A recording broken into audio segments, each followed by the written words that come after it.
اشد الانبساط والقلب والعافيه سے کہ اللہ تعالی تشریف لائے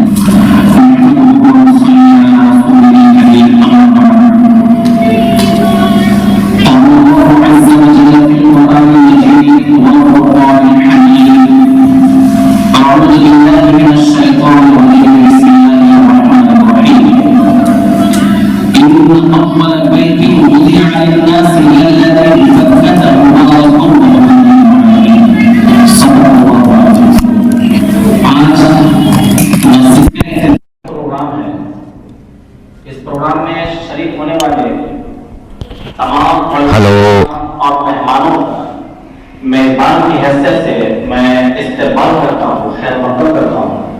ہم سبوں کے لیے بہت ہی خوشی کا موقع ہے اور سعادت کا موقع ہے کہ ہم سب یہاں ایک مسجد جو شعیب مسجد کے نام سے جس میں ہم آپ یہاں تشریف فرما ہے، آج ظہر کی نماز سے اس مسجد کا افتتاح ہونا ہے۔ معزز سامعین کرام، آقا صلی اللہ علیہ وسلم نے ارشاد فرمایا کہ دنیا کی سب سے پاکیزہ جگہ، سب سے مبارک جگہ مسجدیں ہیں اور سب سے بری جگہ بازار ہے۔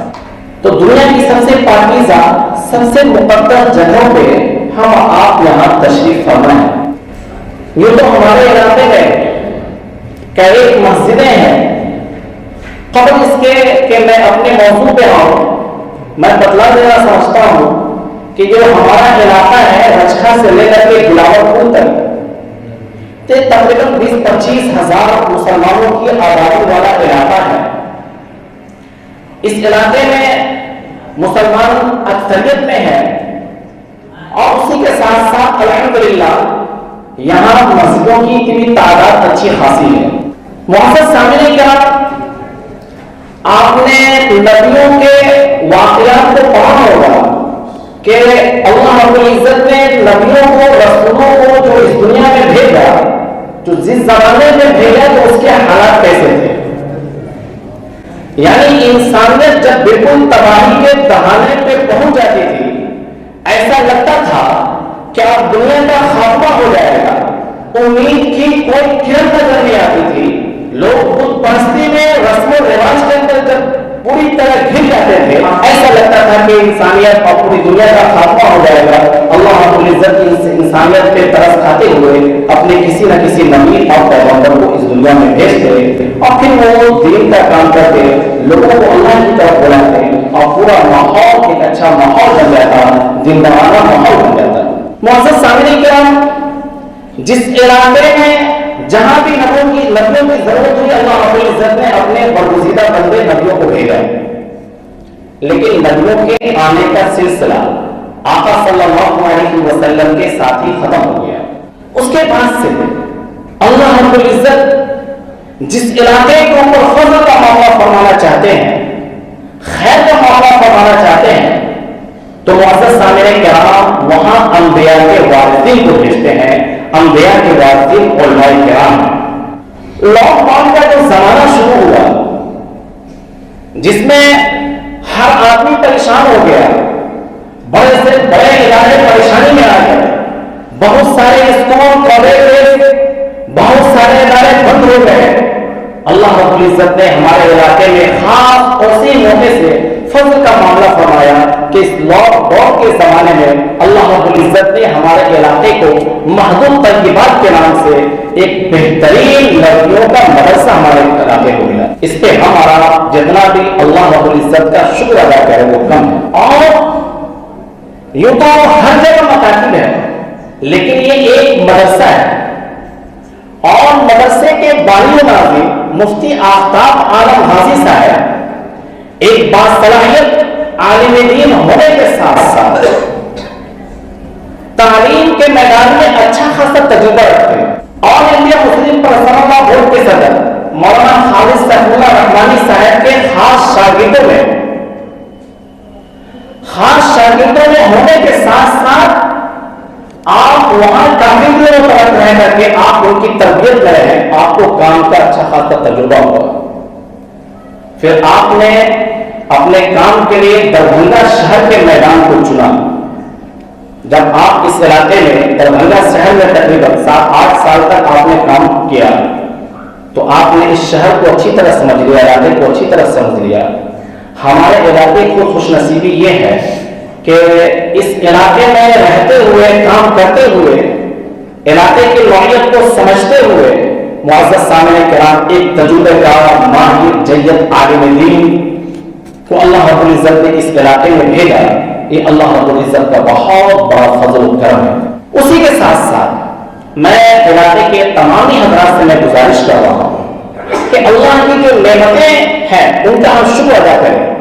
اور یہ ادارہ یہ اللہ رب العزت کی طرف سے بہت بڑی نعمت ہے. اس پر اللہ کا شکر ادا کریں اور ہر اعتبار سے اس ادارے کا ساتھ دیں. رجکھا سے لے کر کے دلاور پور تک کا علاقہ ہے, یہ مسلم آبادی کے نام سے سب لوگ جانتے ہیں. کوئی آدمی یہاں آتا ہے تو اس کی طبیعت خوش ہو جاتی ہے. کہتے ہیں ماشاء اللہ سڑک کے کنارے مسجدیں اور سڑک کے کنارے مسلمانوں کی اتنی بڑی آبادی, انشاءاللہ اب اس علاقے کی پہچان علم کی وجہ سے ہوگا. ہمارے یہاں کی بچیاں جہاں بھی جائیں گی, جس علاقے میں بھی جائیں گے, انشاءاللہ جانے کے بعد وہ ہماری بچیاں اس علاقے کے لیے مثال ہوں گی. نہیں تو معزز سامنے کرام اتنی بڑی آبادی والے علاقے میں رہتے ہوئے جبکہ ہم بالکل شہری زندگی گزار رہے ہیں, جو تہذیب و تمدن ہے ہمارے علاقے کا بالکل ایک شہر کی طرح, لیکن معزز سامنے کرام تعلیم کے میدان میں کام نہ ہونے کی وجہ سے ہماری بچیاں جس علاقے میں گئی, جہاں گئی, وہیں کی تہذیب میں ڈھل گئی, اپنے اچھے اخلاق اور نقوش کو وہاں نہیں چھوڑا اور وہی رسم و رواج کے اندر مبتلا ہو گئی. اور بعض لوگوں کو ہم نے علاقے میں کہتے ہوئے سنا کہ بھائی شادی بیاہ میں ہم لوگ کیا رسم و رواج کریں گے, آپ کے علاقے کی لڑکیاں سب تو سمجھ لیں کہ ہم لوگ سے 2 قدم آگے ہیں. اور انشاءاللہ تعلیم کے میدان میں, اسلامی تہذیب کے میدان میں ہمارے یہاں کی بچیاں 2 قدم نہیں بلکہ 4 قدم آگے رہیں گی. میں مفتی آفتاب عالم غازی صاحب کی ذہانت کو میں داد دینا چاہتا ہوں, اللہ رب العزت انہیں جزائے خیر عطا فرمائے. انہوں نے مسجد کے افتتاح کے موقع پہ ایک تقریب رکھ کر کے مختلف موضوعوں کا انتخاب کیا, جس میں سے مجھے جو موضوع دیا گیا ہے وہ مسجد میں تعلیمی نظام. معزز سامعین کرام, میں بتاتا چلوں کہ نبی پاک صلی اللہ علیہ وسلم جب مکے سے ہجرت کر کے جب مدینہ پہنچے تو مدینے سے پہلے آپ کا قیام کچھ دنوں کے لیے ایک جگہ پہ ہوا. آپ نے وہاں ایک مسجد کی بنیاد رکھی جسے دنیا مسجد قباء کے نام سے جانتی ہے. پھر آپ وہاں سے مدینہ تشریف لائے اور مدینہ میں آنے کے بعد آپ نے ایک مسجد کی بنیاد رکھی جسے مسجد نبوی کے نام سے پوری دنیا جانتی ہے. مسجد کے بنیاد کے ساتھ ساتھ آپ نے دوسرا کام جو وہاں کیا وہ صفہ, ایک چبوترا قائم کیا. صفہ کے معنی چبوترے کے ہیں اور وہاں پہ تعلیم و تربیت کا انتظام رکھا اور وہاں تعلیم حاصل کرنے والے صحابہ کرام کو اصحاب صفہ کے نام سے دنیا جانتی ہے. اور اسی مدرسے کے طالب علم حضرت ابو ہریرہ رضی اللہ عنہ بھی ہے. معزز سامعین کرام, معاشرے کے اندر مساجد کا ایک اہم رول ہونا چاہیے, لیکن افسوس کی بات ہے کہ انگریز گرچہ اس ملک سے گیا لیکن اپنی سوچ و فکر چھوڑ کر کے گیا. اس نے کیا یہ کیا کہ تعلیم کو 2 حصوں میں بانٹ دیا. سب سے بڑا نقصان دینی تعلیم اور دنیاوی تعلیم. لیکن اس سے پہلے آپ نے دیکھا ہوگا کہ اسلام کا جو خوبصورت زمانہ ہے, جو ترقی کا زمانہ ہے, جو فتوحات کا زمانہ ہے, اسلام کے غلبے کا زمانہ ہے, ان تمام زمانوں میں مساجد کے اندر تمام علوم کی تعلیم ہوتی تھی, تمام علوم پڑھائے جاتے تھے. مسجد کو صرف نماز خانہ نہیں بنایا گیا تھا. آج کے زمانے میں ہم نے مسجد کو نماز خانہ بنا دیا ہے اور یہ عبادت خانہ بھی نہیں, چونکہ عبادت کے اندر عبودیت ہے, عمومیت ہے. اللہ العزت نے قرآن پاک کے اندر ارشاد فرمایا وما خلقت الجن والانس الا ليعبدون کہ ہم نے انسانوں کو اور جناتوں کو اپنی ابدیت کے لیے پیدا کیا ہے. اب ظاہر سی بات ہے جب انسانوں کو ابدیت کے لیے پیدا کیا گیا ہے تو ابدیت کے سب سے اعلیٰ مقام کے آقا صلی اللہ علیہ وسلم فائز ہیں. تو آقا صلی اللہ علیہ وسلم ہمارے اور آپ کے لیے آئیڈیل ہے, نمونہ ہے. ہمیں یہ دیکھنا ہے کہ آقا صلی اللہ علیہ وسلم نے مسجد کو کن کن کاموں کے لیے استعمال کیا. ہم آقا صلی اللہ علیہ وسلم کے اسوے کو اپنانا چاہتے ہیں, ان کی سیرتوں کو اپنانا چاہتے ہیں, ان کی تعلیمات کو اپنانا چاہتے ہیں. تو آقا صلی اللہ علیہ وسلم نے جن جن کاموں میں مساجد کو استعمال کیا, معزز سامعین کرام, ہمیں بھی ان تمام کاموں میں مسجدوں کو استعمال کرنا چاہیے. آج سے تقریباً 50 سال پہلے مولانا ابو الحسن علی ندوی رحمۃ اللہ علیہ نے ایک نعرہ دیا تھا کہ اے مسلمانوں اپنی مساجد کے اندر مکاتب قائم کرو. اور انہوں نے یہ ایک وجہ بتلائی بہت ساری وجہوں میں سے کہ دنیا کا کوئی بھی انقلاب جب برپا ہوتا ہے یا کوئی فتنہ آتا ہے تو وہ فتنہ سب سے پہلے آبادیوں سے ٹکراتا ہے, اس اور مسجد کا نمبر سب سے بعد میں آتا ہے. مکاتب کو جب تم اپنے مسجد میں قائم کرو گے تو تمہاری تعلیم گاہیں مضبوط رہیں گی اور اس فتنے سے بچے گی اور تم ڈٹ کر اس کا مقابلہ کر سکتے ہو. تمہارے تعلیمی نظام کو کوئی بگاڑ نہیں سکتا ہے. الحمدللہ اس ملک کے اندر 10,000 مساجد کے اندر مکاتب کا انتظام ہے اور یہ چل رہا. لیکن ان مکاتب کو بھی منظم ڈھنگ سے چلایا جائے, وقت اور حالات کے حساب سے اس میں تبدیلی کی جائے. ہم وقت اور حالات کے حساب سے بدلتے نہیں, یہ ہماری سب سے بڑی کمزوری ہے.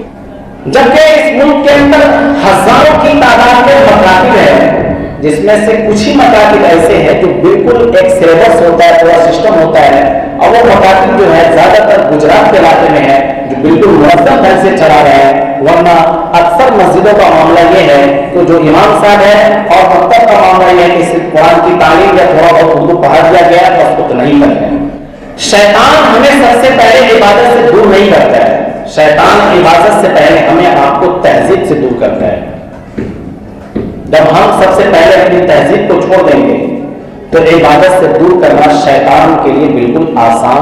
گجرات کے مسلمان دنیا کے جس خطے میں پہنچے انہوں نے اپنی اسلامی تہذیب و تمدن کو نہیں چھوڑا. اس کی سب سے بڑی وجہ کیا ہے؟ ان مکاتب میں ان بچوں کو بھیجتے ہیں اور ان کے یہاں مکاتب کا نظام بڑا مضبوط ہے اور بچوں کو عقائد, اسلامیات اور اسلامی تاریخ اور جو بھی ضروری چیزیں ہوتی ہیں وہ 5 یا 7 سالہ مکتب کا کورس ہوتا ہے, اس میں اسے پڑھا دیا جاتا ہے. اور وہ بچہ جب مضبوط ہو جاتا ہے تو کہیں بھی تعلیم حاصل کرے, کسی بھی اسکول میں تعلیم حاصل کرے, اس سے کوئی فرق نہیں پڑتا. ہم اپنے بچوں کے لیے اتنا سیریس نہیں ہے دینی تعلیم کے لیے, ان کے ایمان کے لیے, جتنا ہمیں سیریس ہونا چاہیے.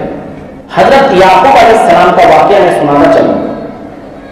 اولو العزم پیغمبروں میں سے پیغمبر حضرت یعقوب علیہ السلام ہے. آپ کے والد محترم حضرت اسحاق علیہ السلام بھی نبی,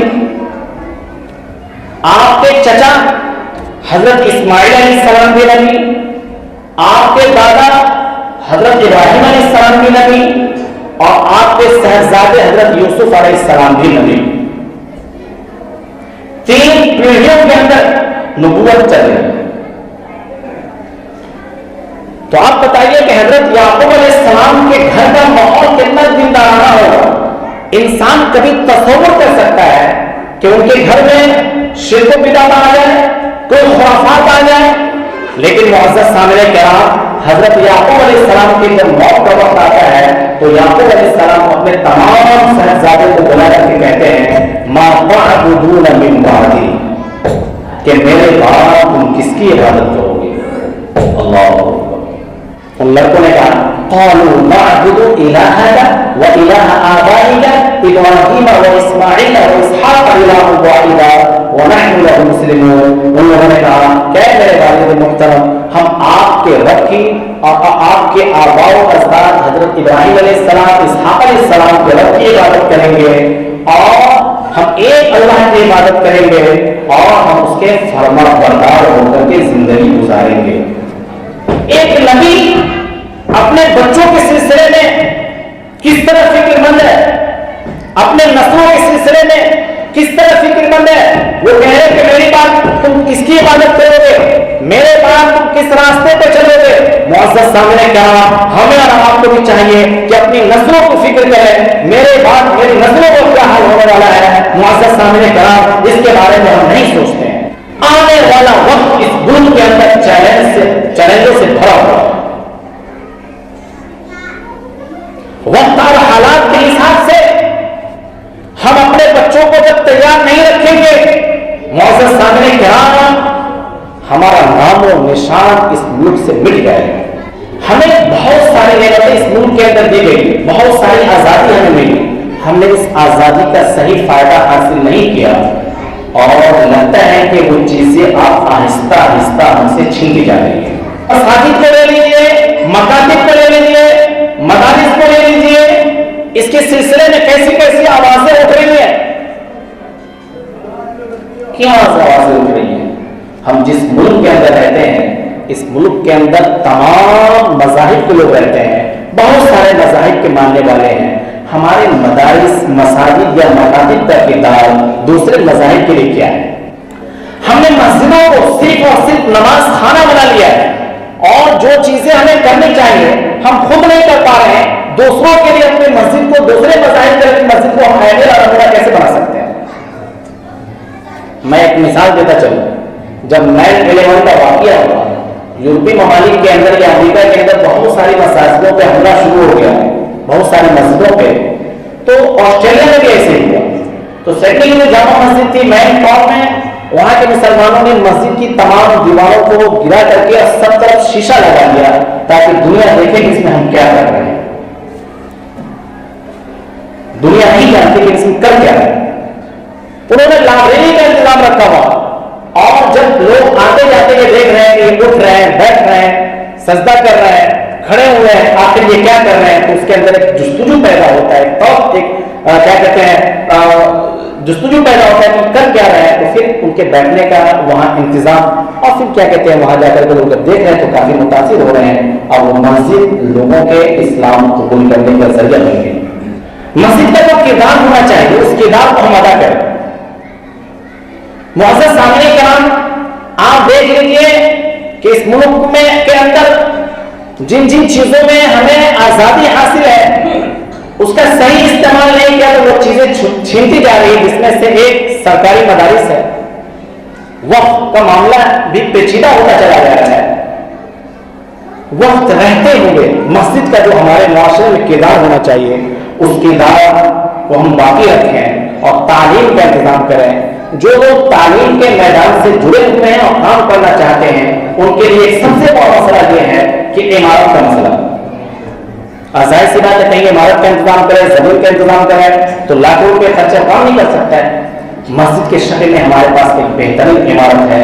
صرف ٹیچر اور اساتذہ کرام کے انتظام کی ضرورت ہے, ٹیبل بینچ کی ضرورت ہے. معزز سامنے کرام مسلمان اگر چاہیں تو یہ کام آسانی کے ساتھ ہو سکتا ہے. فجر کی نماز ہوتی ہے, اس کے بعد ظہر کی نماز, یہی تعلیمی اوقات ہے. اس اوقات میں اگر تعلیم کے لیے اپنی مسجد کو استعمال کر لیں تو معزز سامنے کرام تعلیمی انقلاب آ سکتا ہے. ہمارے معاشرے کے اندر بڑی تبدیلی آ سکتی ہے. جب تبھی یہ ممکن ہے جب ہم مسجد کو تعلیم کے لیے صحیح ڈھنگ سے استعمال کریں. اللہ رب العزت ہم سبوں کو اہل سنت سے زیادہ عمل کرنے کی توفیق عطا فرمائے. وآخر دعوانا الحمد للہ. جزاک اللہ خیرہ. جزاک اللہ خیرہ. بہت ہی اہم گفتگو آپ کے سامنے پیش کی. جناب حضرت مولانا اشرف علی ندوی صاحب خود تعلیم کا بہترین نظام چلا رہے ہیں. مسجد میں تعلیمی نظام. بتائیے ایک آدمی کے پاس روٹی رکھی ہو, سالن رکھا ہو گھر میں, اگر ہوٹل سے خرید کے کھایا کھانا برباد کرو, بیوقوفی کیا ہے جب وہ مسجدیں اچھی خاصی پڑی ہوئی ہیں اور ایک بیچارہ پڑھانا چاہتا ہے, بغل میں کرایہ دے کر کے پڑھا رہا ہے, کیوں بھائی؟ آپ کی مسجد کی چٹائی ضائع ہو جائے گی. آپ کو مسجدوں کو سجانے کی فکر ہے، لیکن مسجد کا جو صحیح کردار ہونا چاہیے اس کی فکر نہیں.